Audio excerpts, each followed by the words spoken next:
Para hadirin dan hadirat yang dimuliakan oleh Allah. Kalau seandainya kita berbicara, yang paling penting ada pendapat seorang alim dari alim ulama, maka semua perkara itu adalah khilaf.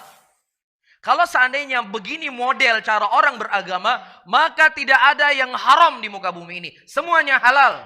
Antum mau mut'ah? Mau mut'ah? Mut'ah gayanya Syiah mau atau tidak? Kalau antum mau, ada pendapat sahabat Nabi SAW membolehkan mut'ah. Antum mau mabuk-mabukan? Mau? Minum-minuman keras mau?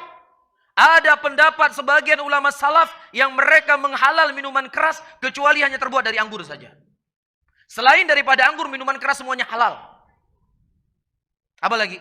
Mohon maaf, antum ingin mendatangi istri melalui duburnya? Saya punya pendapat ulama salaf. Mereka mengatakan halal. Hah? Antum ingin makan riba?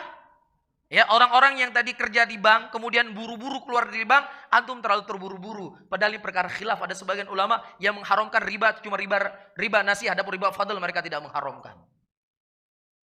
Jadi kalau mau mencari khilaf, apa saja kita akan ada ucapan para ulama di sana. Namun bukan begitu cara kita beragama. Ya, saya tantang semua dai-dai yang ada. Kalau seandainya dia bisa mendatangkan bahwasanya musik ini sepakat seluruh para ulama, maka saya ikut dengan ucapannya. Ini sama saja. Orang nggak mau terima kebenaran, cari pembenaran. Kalau begitu juga Syiah akan berkata, siapa yang mengatakan mut'ah itu adalah haram, ijma' seluruh para ulama, seluruh para sahabat Nabi, saya akan tinggalkan mut'ah ini. Kita nggak bisa menukilkan, karena ada khilaf para sahabat di sana. Bisa difahami? Namun al-ibrah bukan qaul fulan wal alan. Al-ibrah apakah itu sesuai dengan dalil ataukah tidak? Allah mengajarkan kita dalam Al-Quranul Karim, innama kana qaulal mu'minin idza du'u ila Allah war Rasul liyahkuma bainahum ayyaqulu sami'na wa ata'na. Hanya saja ucapan orang-orang beriman ketika mereka diseru kepada Allah dan mereka diseru kepada Rasul, apa yang diperselisihkan di antara mereka, maka mereka mengatakan kami mendengar apa yang datang dari Allah dan kami mendengar apa yang datang dari Rasul sallallahu alaihi wasallam. Mereka tidak mengatakan ini khilaf, ini ada pendapat fulan, ini ada pendapat allan. Bukan ini akhlaknya seorang mukminin. Allah Subhanahu wa taala sebutkan juga dalam Al-Qur'anul Karim. Nah, wa ma kana lil mu'minin wala mu'minatin idza qadallahu wa rasuluhu amra ayyakuna lahumul khiyaratu min amrihim. Tidak pantas bagi seorang mukminin, tidak pantas bagi mukminat ketika Allah dan Rasulnya telah menentukan suatu perkara, dia memilih perkara yang lainnya. Apa perkara yang lainnya? Khilaf ulama, ada pendapat fulan. Ini perkara yang lainnya. Makanya Abdullah ibnu Mas'ud, Abdullah ibnu Abbas, itu kalau menurut konsep yang kita sebutkan tadi, terlalu kaku dalam beragama. Coba Ibnu Abbas kenal sama dai-dai hari ini, mungkin beliau nggak bersikap seperti itu, lebih bijak sikapnya. Apa maksudnya? Disebutkan dalam Sahih Bukhari, datang orang-orang bertanya kepada Abdullah ibnu Abbas tentang permasalahan haji, masalah fikih ya, masalah haji. Kemudian Ibnu Abbas mendatangkan hadis dari Nabi SAW.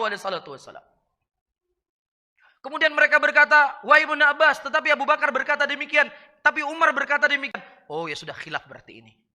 Ada pendapat Abu Bakar kok, kan begitu. Ada pendapat Umar kok dalam masalah ini. Ya sudah, udah kamu ngamalin ini, saya ngamalin ini. Apakah begitu? Ya, makanya Ibnu Abbas nggak kenal dai-dai zaman sekarang. Abdullah ibnu Abbas menyebutkan, yushiku an tanzila alaikum hujarati minas sama. Aqulu qaulu Rasulullah sallallahu alaihi wasallam wa taqulu qaulu Abu Bakar wa Umar. Hampir-hampir batu-batu dari langit tersebut jatuh mengimpit kalian. Aku mengucapkan ucapan Nabi, kalian telah berkata Abu Bakar dan Umar. Ucapan Rasulullah ya mau ditentangkan dengan ucapan Abu Bakar dan Umar, begini sikap para Abdullah ibn Abbas. Bagaimana lagi ketika ditentangkan ucapan Rasulullah dengan ucapan selain daripada beliau? Iya.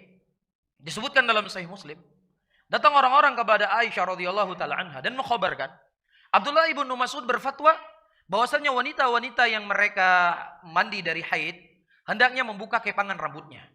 Itu pendapatnya ya Abdullah ibnu Amr bin As.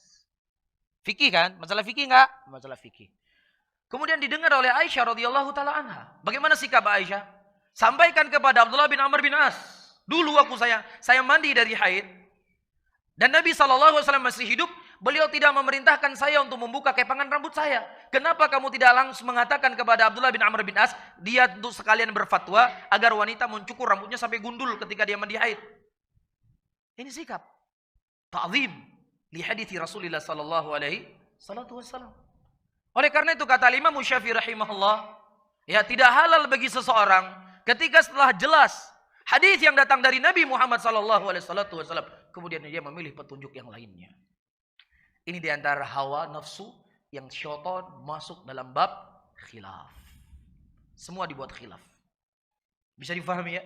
Sementara hadis masalah musik, hadis yang begitu jelas, yang begitu gamblang, ayyuhal hadirun wal hadirat ini dimuliakan oleh Allah, ya dari sisi sanad dan juga dari sisi matan, ya Ibnu Hazm rahimahullah, jelas di sini beliau keliru, dan yang mengatakan beliau keliru bukan saya, karena saya seorang penuntut ilmu, tidak akan mungkin mengkelirukan seorang sekaliber Ibnu Hazm rahimahullah, tetapi ucapan beliau telah dikritik oleh banyak para ulama hadis. Ya, telah dikritik oleh banyak para ulama hadis. Karena di antara alasan Ibnu Hazm mendhaifkan hadis tentang haramnya alat musik yang ada di Sahih Bukhari, karena di sana para rawi yang meriwayatkan dari sahabat Nabi, dia ragu sahabatnya fulan ataukah fulan. Dalam kaidah ilmu hadis disepakati oleh para ulama hadis bahwasannya majhulnya seorang sahabat, misalnya ada sebuah hadis, hadisnya dari Abu Hurairah, ataukah dari Ibnu Aisyah, ataukah dari Ibnu Umar, ataukah dari Ibnu Abbas, ataukah dari Umar bin Khattab, bingung mana di antara mereka yang meriwayatkan hadis ini. Ini tidak memudaratkan hadis, karena seluruh para sahabat Nabi udul. Apakah fulan, apakah alat, itu sama semuanya, nggak beri pengaruh hadis. Dan Ibnu Hazm mendhaifkan hadis karena alasan ini. Bisa difahami ya? Ini pembahasan ilmu hadis. Al-muhim, saya ingin mengisyaratkan para ulama telah banyak membantah ya ucapan Ibnu Hazm ketika mendhaifkan hadis ini. Nah, kalau seandainya hadis ini dhaif, tentang alat musik itu bukan hanya hadis ini saja. Silakan baca tafsir ayat-ayat Al-Qur'an. Ya, wa antum samidun. Ya, orang-orang munafik, orang-orang musyrikin pada waktu itu mereka mengejek Rasulullah sallallahu alaihi wasallam dalam keadaan mereka bernyanyi-nyanyi mengejek Rasulullah. Ini Allah mencela, menyebutkan tentang apa? Tentang perbuatan mereka, perangai mereka dalam keadaan mereka bernyanyi-nyanyi. Ya, dan ayat-ayat yang lain sebagainya yang tentunya dibahas oleh para ulama, dan kita juga sudah punya ceramah dalam masalah ini dari sisi hadis. Ya, kita jabarkan dari sisi hadis Rasulullah sallallahu alaihi wasallam dan dari sisi ucapan para ulama dan bantahan para ulama, ya orang-orang yang mereka mengambil pendapat Ibnu Hazm rahimahullah mendhaifkan hadis tersebut. Bisa difahami?